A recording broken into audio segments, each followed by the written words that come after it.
சேலத்தில் நடைபெற்ற ஒரு கேலிக்கூத்து தொடர்பான ஒரு கூட்டம் தொடர்பான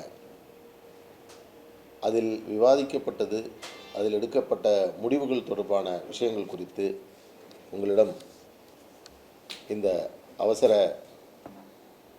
பத்திரிகையாளர்கள் சந்திப்பை இப்பொழுது நடத்தி கொண்டிருக்கிறோம்.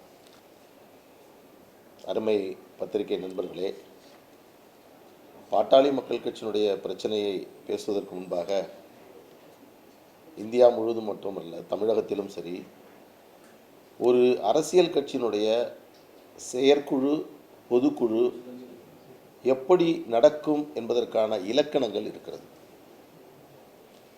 உச்சபட்ச அதிகாரம் கொண்டது அனைத்து கட்சிகளிலுமே பொதுக்குழு என்பது. அந்த பொதுக்குழுவில் சில முடிவுகள் எடுப்பதற்கு முன்பாக அதைவிட உயர் அந்தஸ்தில் உள்ள செயற்குழுவில் அது குறித்து உயர்மட்ட தலைவர்கள் விவாதிப்பார்கள். அதில் விவாதித்து செயற்குழுவில் எடுக்கப்பட்ட முடிவுகளை பொதுக்குழுவிற்கு கொண்டு வந்து பொதுக்குழுவில் விவாதித்து அதற்கு பிறகுதான் பொதுக்குழு தீர்மானம் நிறைவேற்றும். இதுதான் நடைமுறை. அதிலும் செயற்குழு என்பது சில நேரங்களில் ஒரு அரங்கிலே நடைபெறும், பொதுக்குழு என்பது பொது அரங்கில் நடைபெறும். ஒரு ஹால் மீட்டிங்காக நடக்கும். அதில் வெறும் தலைவர்கள் மட்டும் உட்கார்ந்து அந்த பொதுக்குழுவை நடத்துவார்கள். அதற்கு பிறகு அதில் எடுக்கப்பட்ட முடிவுகள் குறித்து பொதுக்குழுவில் அனைத்தையும் அங்கே விவாதித்து முடிவெடுப்பார்கள். முதல் முறையாக இந்தியாவில் செயற்குழுவும் பொதுக்குழுவும் ஒரே நேரத்தில், ஒரே இடத்தில், ஒரே டெய்லரு ஒரே சட்டை, ஆனால் செயற்குழு பொதுக்குழு என்று நடத்திய ஒரு கேலிக்கூத்து சேலத்திலே நடந்திருக்கிறது. இந்த அவர்கள் சொன்னது, இதை பொதுக்குழு, பாட்டாளி மக்கள் கட்சி பொதுக்குழு என்று சொன்னார்கள். நான் முதலிலேயே இதை தெளிவுபடுத்துகிறேன். இன்று நடைபெற்றது பாட்டாளி மக்கள் கட்சியினுடைய பொதுக்குழு அல்ல. பொதுக்குழுவை கூட்டுவதற்கான அதிகாரம் கட்சியினுடைய விதிகளின்படி உங்களுக்கு பலமுறை நான் சொல்லியிருக்கிறேன். கட்சியில் தேர்ந்தெடுக்கப்பட்ட தலைவர் செயலாளரால் கூட்டப்பட வேண்டும். அப்படியும் இது கூட்டப்படவில்லை.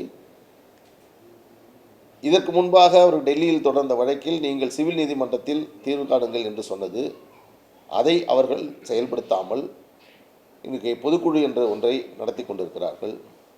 இந்த பொதுக்குழுவில் எடுக்கப்பட்டிருக்கக்கூடிய எந்த முடிவும் பாட்டாளி மக்கள் கட்சியை கட்டுப்படுத்தாது என்பதையும் நாங்கள் தெளிவுபடுத்தியிருக்கிறோம். எனவே இது பொதுக்குழு அல்ல. நம்ம பொதுக்குழுவாக நினச்சிக்கிட்டு இதை பேச வேண்டாம்.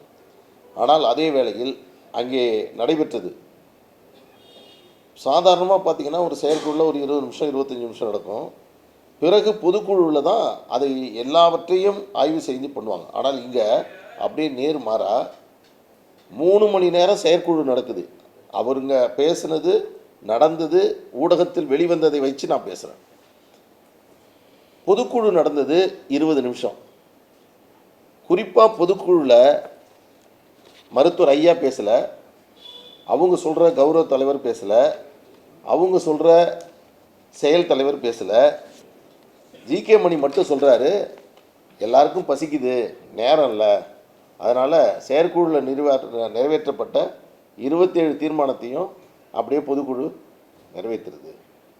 ஒரு பொதுக்குழுவில் நிறுவனர் மற்றும் தலைவர்கள் பேசாமல் ஒரு பொதுக்குழு நடக்கிறதுங்கிறது பொதுக்குழுவாகவே நாம் ஏற்றுக்கொள்ளவே முடியாது. இதில் அந்த இதில் பேசினவங்க யாருன்னா, பொதுக்குழுன்னு ஜிகே மணி அறிவித்த பிறகு அதில் பேசினவங்க நெடுஞ்சரன்னு ஒருத்தர் பேசினார், பரந்தாமன் பேசினார், சுப்பிரமணிய ஐயர் பேசினார், துரைகோவின்னு பேசினார், கணபதின்னு பேசினார். நீங்கள் எடுத்து பார்த்துங்க. இந்த இன்றைக்கி நடந்த பொதுக்குழு இருக்குல்ல அப்படின்னு சொல்கிறாங்கல்ல, இந்த ஒரே ஒரு மொத்த ஓவராக அந்த ஒரு சிடி எங்களுக்கு போகிறோம். ஒரு காலத்திலையும் இவங்களால் பாட்டாளி மக்கள் கட்சியை இவங்க நினைக்கிற மாதிரி தலைவராகவோ அல்லது எந்த பொறுப்புக்கும் அவர்களால் வரவே முடியாது. நான் ஆரம்பத்திலேருந்தே சொல்லிட்டு வரேன், இவங்க ஒரு நிகழ்வுலையும் எங்களுக்கு புதிதாக எங்கள் பக்கத்தினுடைய வாதத்தை வலு சேர்ப்பதற்கான ஆதாரங்களையும் அதற்கு தேவையான சான்றுகளையும் எங்கள்கிட்ட கொடுத்துக்கிட்டே இருக்காங்க. ஒரு உதாரணத்துக்கு சொல்கிறேன். இன்றைக்கி அவங்க தீர்மானங்கள் 27 தீர்மானத்தினுடைய நகல் எல்லா ஊடகங்களுக்கும் வந்திருக்கு. அந்த ஊடகத்தில் பாட்டாளி மக்கள் கட்சி புத்தாண்டு மாநில செயற்குழு கூட்ட தீர்மானங்கள் இதுதான் அவங்க கொடுத்துருக்கு. இதில் வந்து என்ன தீர்மானம்? செயற்குழு கூட்டத்தினுடைய தீர்மானங்கள் தான் இதில் வெளியே வந்திருக்கு. இந்த செயற்குழு கூட்ட தீர்மானத்தில் முதல் தீர்மானம் தான் அந்த அரசியல் தீர்மானங்கள். அதிலும் 2 முரண்பட்ட நிலைகளை அவங்க வந்து மேற்கொண்டிருக்காங்க. ஒன்று, ஒரு இடத்துல என்ன சொல்கிறாங்கன்னா, இதற்கு முன்பாகவே 17/8/2025 புதுச்சேரி அருகில் உள்ள சங்கமித்ரா கன்வென்ஷன் சென்டரில் பொதுக்குழுவில் மருத்துவர் ஐயா அவர்களை தேர்ந்தெடுத்தாங்கிறாங்க. ஆனால் இந்த மருத்துவர் ஐயா அவர்கள் இதுவரையில் கட்சி தலைவராக 4 முறை தேர்ந்தெடுத்துட்டாங்க. ஒரே வருஷத்தில் 4 முறை தொடர்ந்து தலைவராக தேர்ந்தெடுக்கிற ஒரே வினோதம் இப்போ அவங்களால தான் நடந்திருக்கு. முதல்ல பார்த்தீங்கன்னா 10/4/2025 உங்களுக்கு எல்லாம் தெரிஞ்சுதான் திரும்பி ஒரு முறை ரீகலெக்ட் பண்ணுறதுக்காக சொல்கிறேன். 10/4/2025 ஐயா தன்னைத்தானே தலைவராக அறிவிச்சுக்கிட்டார். திடீர்னு ஒரு பத்திரிகையாளர் கூட்டுறாரு, நான் தான் போடுறாரு. அது சம்மந்தமாக நாங்கள்லாம் விமர்சனம் பண்ணோம், பொதுக்குழு தான் முடிவெடுக்கணும்னு.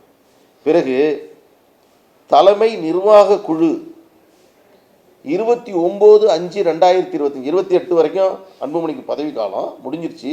29ஆம் தேதி தலைமை நிர்வாக குழு கூடி மருத்துவர் ஐயா அவர்களை தலைவராக அறிவிச்சிச்சு அப்படின்னு சொல்லியிருக்காங்க. அதிலும் ஒன்று இந்த நேரத்தில் சொல்கிறேன், 29/5/2025 நிர்வாக குழு தலைமை நிர்வாக குழு நடந்ததாக ஒரே ஒரு செய்தி கூட வெளிவரவில்லை. அப்படி ஒரு நிர்வாக குழுவே நடைபெறலை. ஆனால் அறிவிப்பு மட்டும் வெளியே வந்தது. நிர்வாக குழுன்னா நடக்குதுன்னு சொல்லணும், நிர்வாக குழு நடந்ததாக சொல்லி ஊடகங்களுக்கு வரணும். ஆனால் அறிவிப்பு மட்டும் நிர்வாக குழுவில் என்று 29/5. அதற்கு பிறகு செயற்குழு கூட்டம் 8/7/2025 நடந்துச்சு அப்படின்றாங்க. அந்த டேட்டை மட்டும் நீங்கள் நினைவு வச்சிங்க. இந்த தீர்மானத்தில் இருக்கக்கூடிய ஒரு செய்தியை உங்களுக்கு சொல்லி அதை புரிய வைக்க போகிறேன்.